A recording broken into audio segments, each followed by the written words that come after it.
This week in our strategy course, we're looking at the internal opportunities for companies and their strategy development. Specifically, we're going to look at what's the current status of a company's strategy in terms of its performance, which we measure with a variety of financial ratios. And then we're going to consider the internal strengths and weaknesses of our organizations. These internal strengths and weaknesses are how we're going to differentiate ourselves from our rivals and competitors in the areas that we compete. The strengths that we have that others don't give us the opportunity for a sustainable competitive advantage. So knowing what those are and knowing how we position ourselves relative to the other firms we compete against becomes an important aspect of our strategy formulation.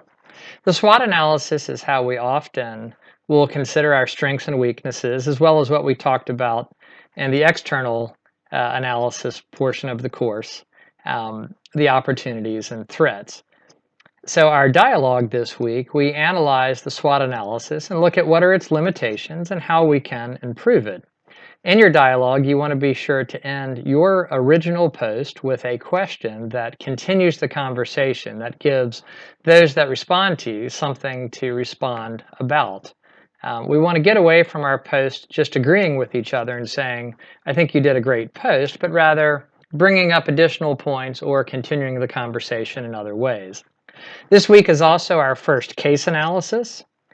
You've read the Costco case, and what I'm asking you to do is look at Costco's current strategic positioning, and you can measure how well you think they're doing based on the financial information that's given as well as the narrative about their strategy, and then look at their two competitors and figure out where is Costco's strengths, what should they be doing going forward, and that's the recommendation that you're going to make.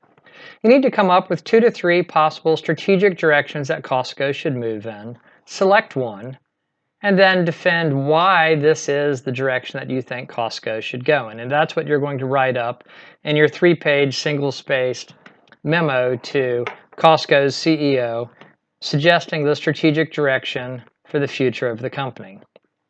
So those are our topics this week. I look forward to working with you as we consider internal strengths and weaknesses of organizations.